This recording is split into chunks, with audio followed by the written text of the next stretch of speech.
네, 전국의 가장 뜨거운 현안을 여야 의원 두 분과 이야기 나눠보는 최고의 정치. 오늘도 여야 의원 두 분 나오셨습니다. 더불어민주당 진성준 의원님 나오셨습니다. 안녕하십니까? 네, 안녕하세요. 예, 국민의힘 성일정 의원님 나오셨습니다. 안녕하십니까? 네, 안녕하십니까? 네, 최경영의 최강시사 유튜브에 검색하시면 실시간 방송 보실 수 있습니다. 스마트폰 콩으로 보내시면 무료고요. 문자 참여는 짧은 문자 50원, 긴 문자 100원이 드는 샵9730 무료인 콩 어플 또는 유튜브에 의견 보내주시기 바랍니다. 예, 오늘 스튜디오 들어오시기 전부터 그 휴게실에서 굉장히 좀 설전이 오고 가고 있는 것 같은데 방송에서는 가급적이면 좀 너무 격하게 싸우시지는 마시고요. 예, 예, 다 뭐 나라와 국민을 위하는 마음에서 그러시는 되는 거니까 일단은 그 50조 손실보상 50조 또는 김종인 위원장의 100조 윤 후보가 내놓은 윤석열 후보가 내놓은 손실보상 50조 이거를 뭐 액수가 어떻든 간에 이재명 후보 쪽은 그냥 국회에서 논의해서 지금 하자.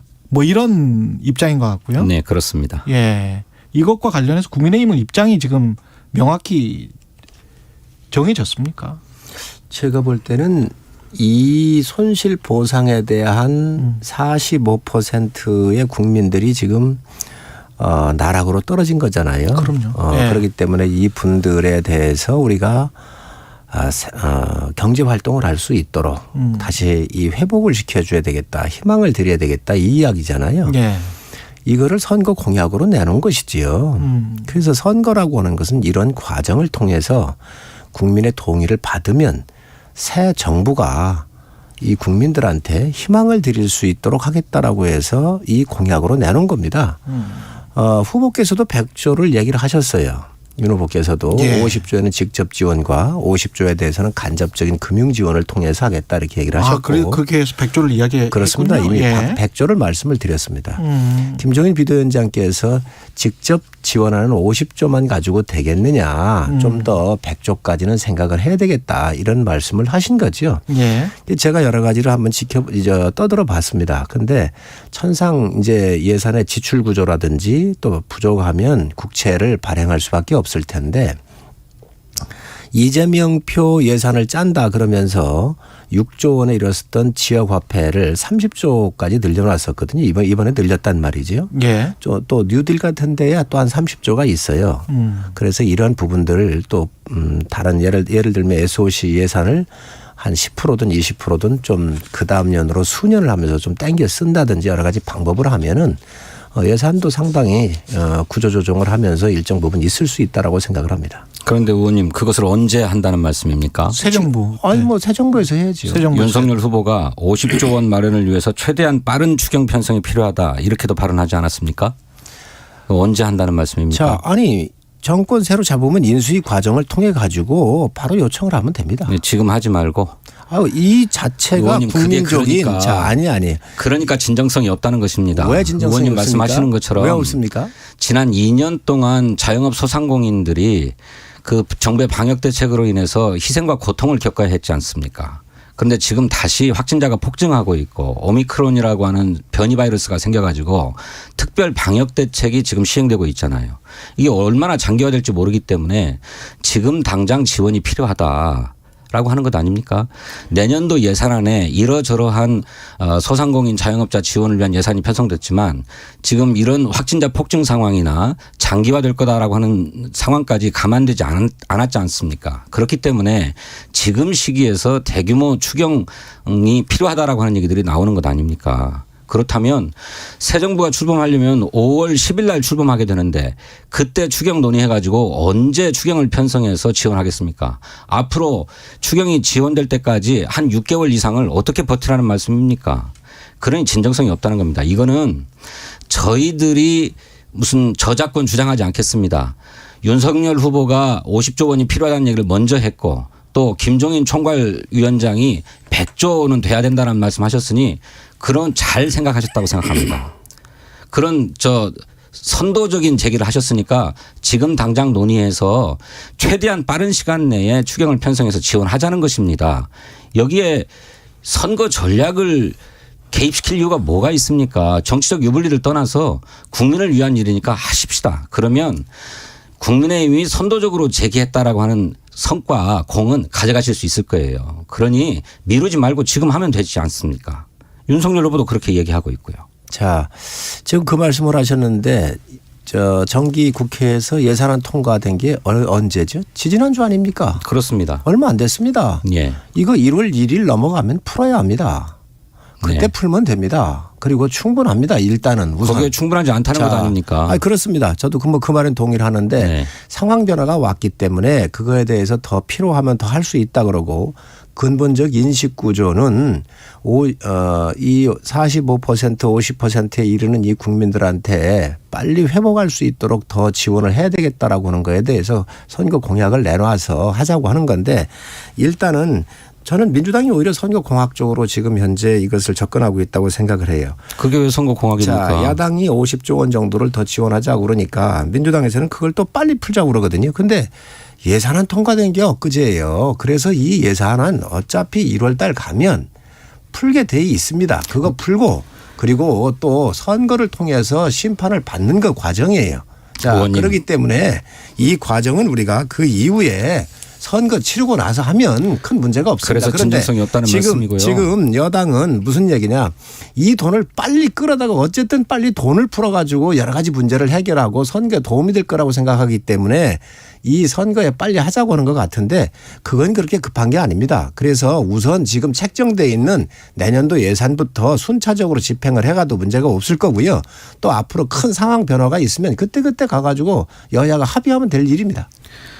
그렇기 때문에 그러면 그야말로 매표를 위해서 50조 100조를 말씀하신 것이나 다름없다는 말씀 같은데 후보는 의원님 근데 빨리 해도 괜찮다고 그러지 않았어요? 지금 빠른 말씀하신 추경 편성 것처럼. 필요하다 이렇게 얘기했어요. 빠른 추경 편성 얘기를 하셨는데 예. 그거는 지금 현재 정기 국회에서 했었던 부분을 우리가 가면 되고요. 예.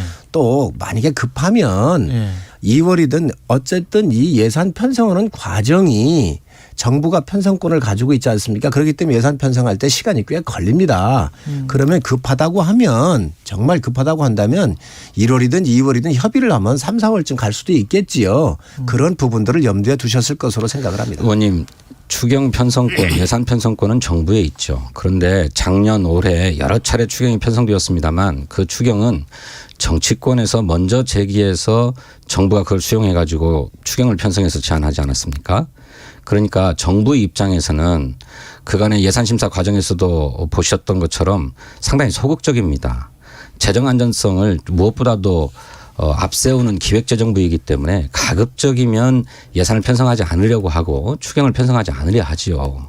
그러니 이 문제는 국민의 고통을 보다 더 직접적으로 체감하고 전달할 수 있는 여야 정치권이 합의해서 정부를 설득해야 될 그럴 사안이라고 생각합니다. 그다음에 의원님 충분하다 말씀을 하시는데 내년 예산 가지고도 당초에 정부 예산안에 손실보상의 최저 한도가 10만 원이었습니다.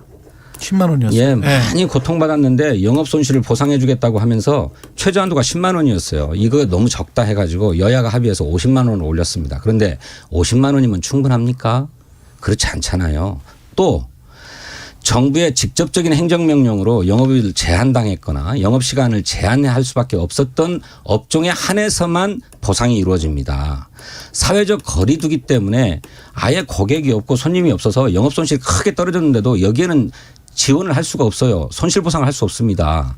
그런데 뭐가 충분합니까? 이런 부분들에 대해서도 정치권이 보상할 수 있도록 해야 된다고 저는 생각합니다. 자, 진 의원님 그러니 한시가 급한 일이죠. 자, 진 의원님 말씀하셨는데 충분하다라고 하는 말을 지금 오해를 하시면 안 됩니다.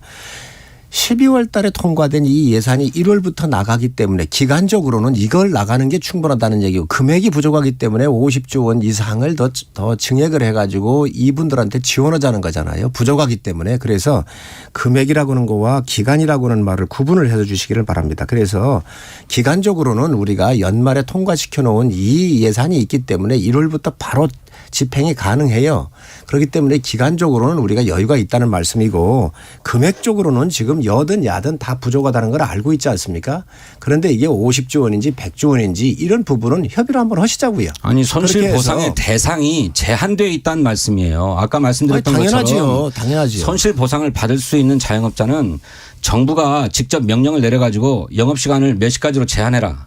또 아예 영업을 하지 마라. 이런 명령을 받은 업종에 대해서만 손실보상이 이루어집니다.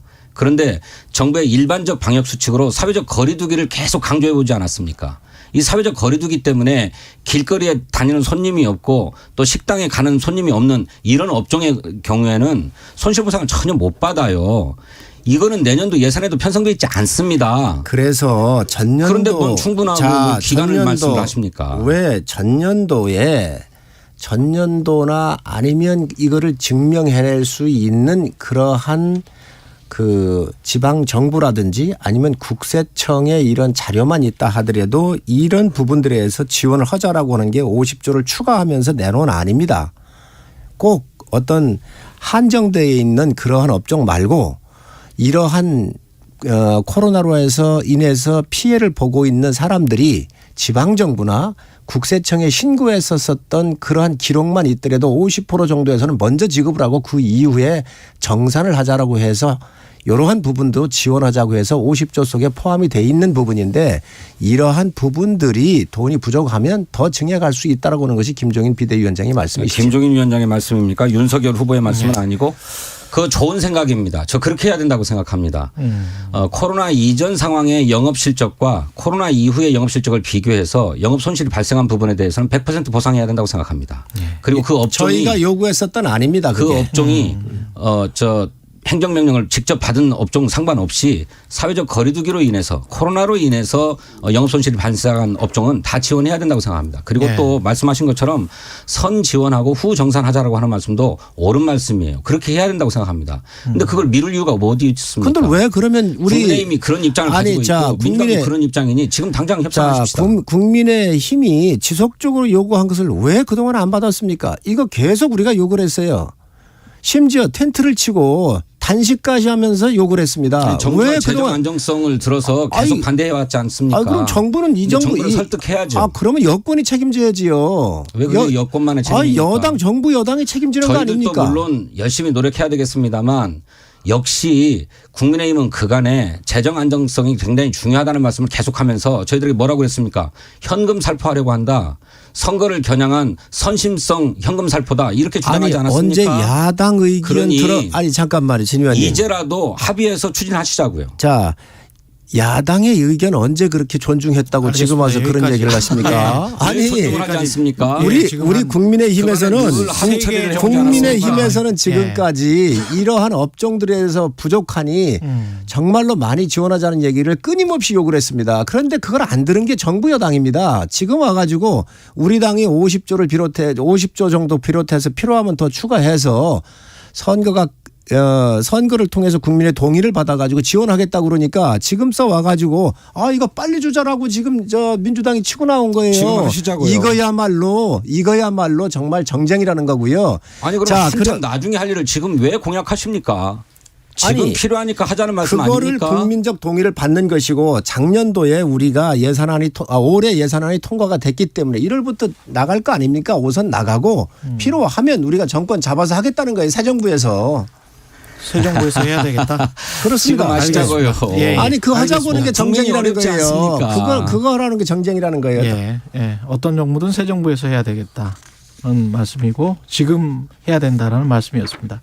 그 대구 경북 지역 순회 중인 이재명 민주당 후보 전두환 씨에 대해서 윤석열 후보랑 비슷한 이야기인 것 같은데요. 국민이 맡긴 총칼로 국민 생명 해치는 행위는 용서할 수 없는 중대 범죄지만 경제가 제대로 움직일 수 있도록 한 건 성과가 맞다. 이건 뭐 내놓은 안물 아니냐 이런 언론의 비판이 자연스럽게 나오는데 어떻게 보십니까? 윤석열 후보의 발언하고는 다른 얘기라고 저는 생각합니다만 어쨌든 저 개인적으로는 뭐 불필요한 말씀이었다 이렇게 생각합니다. 예. 그런데 윤석열 후보는 쿠데타와 5.18만 빼면 전두환이 정치 잘했다고 하는 평가가 많다 이런 얘기를 했어요. 그런데 이재명 후보는 아까 말씀하신 것처럼 국민이 맡긴 총칼로 국민 생명을 해친 행위는 어떤 이유로도 용서될 수 없다. 이렇게 얘기했죠. 중대 범죄다. 그래서 존경받을 수 없는 정치인이다. 이렇게 얘기를 했죠. 다만 그 정권도 공과가 있다. 그중에 3조 호황이라고 하는 세계적인 경제 환경을 이용해서 경제가 지속적으로 성장할 수 있도록 한 것은 평가돼야 된다. 이런 말씀입니다. 그러니까 진영 논리에 사로잡혀서 모든 것을 다 잘못했다. 또 모든 것을 다 잘했다. 이렇게 얘기할 게 아니라 공은 공대로 과는 과대로 평가돼야 한다는 말씀이지 윤석열 후보처럼 무슨 쿠데타나 광주학살 빼고는 다 잘했다. 이런 얘기가 아니죠. 그러니 거두절미하고 발췌해가지고 그것만 막 해서 뭐 똑같은 거 아니냐 이렇게 얘기하는 건 과도한 비판이라고 생각합니다. 참 이재명 후보의 가벼운 입이 문제지요. 일관성이 있습니까 지금? 아침에 한 얘기 틀리고 저녁에 하는 얘기가 틀립니다. 한두 가지 아니지 않습니까? 존경하는 박근혜 대통령 했다가 존경하는 줄 알았더니 진짜 존경하는 줄 알았다. 존경한다고 얘기하니까 정말 존경하는 줄 아는가 보다 이렇게 얘기를 하시질 않나.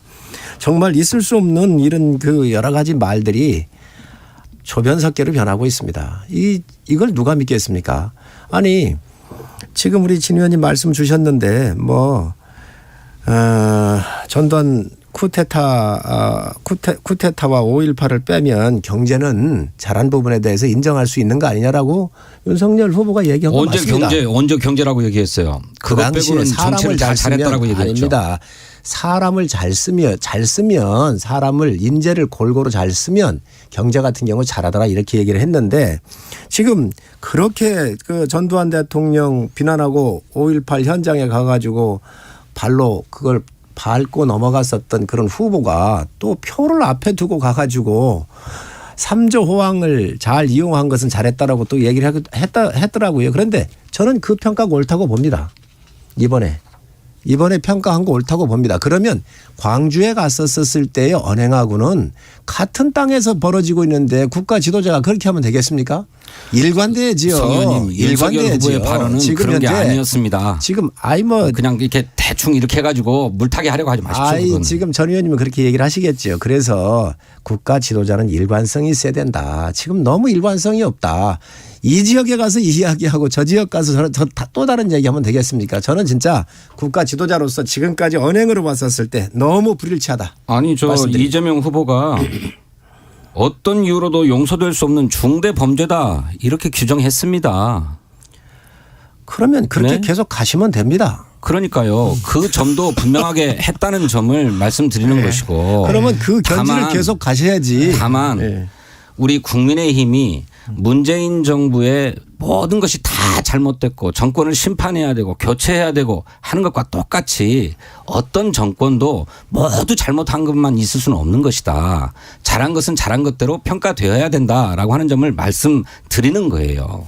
그것이 객관적이고 사실에 입각한 평가 아닙니까? 진영 논리에 사로잡히지 말자라고 하는 정치적 유연성을 보인 거라고 생각합니다. 자기가 잘하면 유연성이고 유리하면 불리하면 유연성이 아닌데 박정희 대통령도 그렇습니다. 쿠데타로 국정을 파괴했으며 또 인권을 침해한 독재자라고 비난을 했었거든요. 그렇죠. 네. 그래놓고 나서 이번에 가지고 산업화에 대해서 공이 있고 상당히 훌륭한 지도자라고 얘기를 했는데 이것도 또한 유연성이겠지요. 그렇죠? 아니 그 객관적으로 평가하는 겁니다. 그거 인정하지 않으십니까? 전에 평가한 걸 이렇게 독하게 평가를 했습니다. 그래서 저희 당이 평가할 때 노무현 대통령이나 김대중 대통령 평가할 때 다 우리는 공과를 평가해 왔습니다. 저 또한 그렇습니다. 자, 그런데 말씀이 너무 많으시니까 제가 미처 반론할 기회가 전혀 없어서 참 유감인데. 지금까지 얘기 많이 했는데 뭘 그러십니까? 성 의원님. 독하게 평가를 할 대목도 있고 또 좋게 평가할 대목도 있는 거죠. 독하게 평가했으면 잘한 일도 독하게 평가해야 됩니까? 그런 건 아니질 않습니까? 문제는 일관성이 있어야 한다는 거예요. 어느 지역이든. 일관성이 있어야죠. 자, 그런데 그렇게 독하게 평가하면서 오던 사람이 이제 표 때문에 가가지고 거기에 가가지고는 그렇게 인권 침해한 독재라고 얘기했더니 산업화에 공이 있다? 경제는 3조 호황을 가지고 경제를 잘 이끌었다 이렇게 얘기하는 것이 과연 그러면 옛날에 그 비난할 때 양쪽 양비론적 측면에서 두 가지를 다 평가했어야 됩니다. 표를 앞에 놓고 지금에 와가지고 이러한 또 잘한 부분을 평가한다고 하면 어느 지도자가 되겠어요? 어떤 지도자가 되겠어요? 아니 독재자를 독재자라고 하는 것은 당연한 거고요. 그 독재자가 시행한 것 중에 잘한 정책은 잘한 정책대로 평가돼야 되죠. 노태우 정부도 마찬가지 아닙니까? 그러니까 물론 선거 상황이라고 하는 것이 있습니다. 그 선거를 당연히 염두에 뒀겠죠. 어떻게 염두에 두지 않겠습니까? 그렇지만 여기서 이재명 후보가 얘기하고자 하는 것은 합리적 핵심입니다. 우리 모두가 진영 논리에 매몰되어서 전부 아니면 전무다 하는 식으로 평가하지 말고 잘못한 것은 잘못한 것대로 엄정하게 평가하고 또 잘한 것은 잘한 것대로 인정해 주자라고 하는 말씀이죠. 그것은 비단 전두환 정권에만 해당하는 문제가 아니고 뭐 문재인 정부, 박정희 정부, 노태우 정부, 뭐 이명박 박근혜 정부도 다 마찬가지라고 저는 생각합니다. 예. 여기까지 하시고요. 예. 제가 하나만 말씀 마지막으로 마무리하겠습니다. 이재명 후보가 지금 현재 말에 대해서 신뢰성을 못 가져요. 국토부 유세 다 매겨가지고 기본소득으로 쓴다고 하지 않았습니까? 또 전국민 재난지원금 준다고 하지 않았습니까? 기본소득 준다고 하지 않았습니까? 다 이것을 다 하루아침에 뒤집습니다. 이 역사를 평가하는 것, 각 지도자를 평가하는 것 굉장히 중요합니다. 이재명 후보가 늘 뭐라고 하고 있습니까? 역사에 대한 통찰력이나 평가 이 부분에 대해 강조하지 않았습니까? 표를 앞에 두고 이 지역에 가가지고 옛날엔 그렇게 비난했던 지도자들을 지금 와가지고 표 앞에서는 또 다른 평가를 한다고 그러면 문제가 있다고 하는 것이죠. 네네. 늦게나마 저는 그런 평가했다고 하는 것은 잘했다고 생각하는데 그게 자기 이득이 눈앞에 오니 평가하는 거하고 이득하고 관련 없었을 때 평가했던 거하고 너무 틀리다. 네, 알겠습니다. 이득 앞에 놓고 나한테 유리한 평가만 하는 것이 과연 지도자가 맞는가. 이런 부분들이 앞으로 국가 운영을 할 때 문제가 있다고 보는 것이죠. 네, 알겠는데 우리 윤석열 후보는 그렇게 믿고 말고 할 얘기조차도 안 하고 있다는 거예요. 국정 현안이나 역사에 대한 식견이나 어느 것 하나도 무슨 평가할래야 평가할 수 있는 근거가 전혀 없는 게 문제예요. 그런 얘기를 좀 해서 저 사람을 믿을 만한 사람인지 또는 못 믿을 사람인지 평가나 좀 할 수 있게끔 해 주십시오. 지금 진 의원님께서 말씀하시는 것은 너무 감정적으로 얘기하시는 것 같다는 말씀을 드리고요. 우리 후보께서는 그런 평가 많이 하셨습니다. DJ 평가 상당히 후하게 하고 계십니다. 안 들으셨습니까? 아니 정치 하시면서 그런 평가 안 들으십니까? DJ 굉장히 높게 평가하시고 국민 통합했던 거 다 평가하셨습니다. 그런데 왜 안 했다 그러십니까? 안 했으면 질문을 던지십시오. 평가만의 문제가 아니잖아요. 예. 전두환도 다 잘했다고 얘기했던 분이잖아요. 예. 뭘 잘했다 그래요. 왜 그렇게 얘기했습니까? 그것은. 아이고 뭘 그렇게. 1175님 평가는 국민이 하겠습니다. 의원님들 이렇게 말씀을 하셨고요. 다주택자 양도소득세 완화 방안까지도 지금 이재명 후보가 생각을 하고 있나요? 당과 협의 중이라는 그런 이야기가 나오고 있고요. 어제 필요하지 않냐라고 예. 하는 말씀을 하셨죠. 1년 정도 한시적으로 유예하자. 네, 그래서 다주택자들이 양도소득세가 무거워서 매물을 내놓을 수 없으니 한시적으로 그것도 단계적으로 6개월 이내에 팔면 전액 면제, 뭐 그 뒤에 팔면 뭐 2분의 1 면제, 4분의 1 면제 이런 방식으로 해서 다주택 1가구 1주택 전부 다. 다주택자의 경우. 다주택자의 경우 1가구 1가구 1주택은 1주택은 뭐 많이 면제가 돼 있는데요. 이미 많이 면제가 돼 있으니까. 그것도 그렇게 할 수 있을 것입니다. 다주택자만이 아니라. 그런데 그것은 후보의 구상이고요. 이걸 예. 실제적으로 어떻게 할 것인가 하는 문제는 정책 라인에서 검토할 것이라고 봅니다. 저는 개인적으로는 양도소득세를 완화하자고 하는 데에는 동의하지 않습니다. 그럴 이유가 없다고 생각하고 예. 또 집을 팔아서 그만큼 소득을 많이 불로소득을 얻었으면 그에 상응하는 세금을 내야 된다. 그것이 조세정의에 부합하는 일이다. 저는 그렇게 생각하는데 이재명 후보는 현재 집값이 하향 안정세로 들어서고 있는 국면이니 이런 것을 조금 더 가속화시키기 위해서 매물을 유도해야 되는 게 아니냐 하는 생각을 갖고 계신 것 같습니다. 제가 볼 땐 늦었지만 다행이라고 생각을 합니다. 늦었지만 다행이다. 네. 예. 그리고 이 부분은요. 저희 당에서 끊임없이 요구했던 사항입니다. 이거 안 받아들이고 계속해서 25번의 규제를 했던 거 아닙니까? 그래서 비교적 늦기는 했지만 그나마 현장을 지금 보고 있구나라는 생각을 들고 이재명 후보가 양도세 이 부분은 양도세라고 하는 것은 공급하고 연관된 거잖아요. 갖고 있는 사람들이 시장에 내놔야 물량이 늘어나기 때문에 이 시장의 공급을 늘리는 일입니다. 아주 늦었지만 지금이라도 이 부분에 대해서 방향 전환한 것은 긍정적으로 봅니다. 그것은 왜 믿을 수 없는 입장이라고 얘기 안 하십니까? 일관성이 없는 얘기 아닙니까? 시장이라고 하는 것은 바로 이런 것들이 유연성이에요. 역사 평가하고 사람들 평가하는 게 저 대통령 평가를 제대로 해야지. 이런 부분들이야말로 경제에서 시장에 맡기는 원리대로 갔기 때문에 이런 것들이 유연성이에요. 그 시장 유연성입니까? 우리 국민의힘은 양도소득세가 너무 무거우니 이걸 완화하자는 얘기를 했지 일시적으로 완화하자거나 일시적으로 유예하자고 주장하지 않았습니다. 그렇게 하지 않으셨습니까? 아닙니다. 아닙니다. 국민의힘도 찾아보세요. 한시적이었어요? 자, 국민의힘은 한시적이라고 얘기한 적 없습니다. 저희가 한시적으로 얘기한 적도 없고 예. 완전히 다 없애자고 한 적도 없습니다. 이러한 공급에 대해서 예. 늘리려고 한다고 한다면 이 부분에 대해서 양도세가 낮춰져야 물량이 나오겠다라고 얘기를 한 것이지 이 부분에 대해서 저희가 한시적이라고 하는 제한 없이 양도소득세를 완화하자. 이게 너무 무겁다. 징벌적 과세다. 이렇게 주장해 오지 않았습니까? 언제 우리가 그렇게 주장을 했습니까? 그렇게 얘기해 왔죠. 아닙니다. 돌아보세요. 이 부분이 양도세라고 하는 것은 시장의 기능을 회복하기 위해서 갖고 있는 분들 편하게 좀 내려주자는 거지요. 그러니까 다 깎아주자는 말씀하셨잖아요. 아니 이거 안 깎고 한시적으로 하자는 말씀이 아니었잖아요. 그러면은 진 의원님은 이거 깎지 말고 그냥 계속 가자는 얘기입니까? 저는 개인적으로는 그래야 된다고 생각합니다. 그것이 조세정의에 부합하는 거라고 생각합니다. 그런데 아까 말씀하셨던 것처럼 우리 후보는 지금 집값이 하향 안정세로 접어들려고 하고 있으니 이걸 가속화시키기 위해서 매물을 유도하자라고 하는 탄력적 사고를 한다는 것입니다. 저는 당내에서 논의할 기회가 있으면 저는 반대 의견을 내겠습니다만 이재명 후보의 판단이 옳을 수도 있죠. 하지만 이재명 후보의 그런 입장이 국민의힘 입장하고는 많이 다릅니다.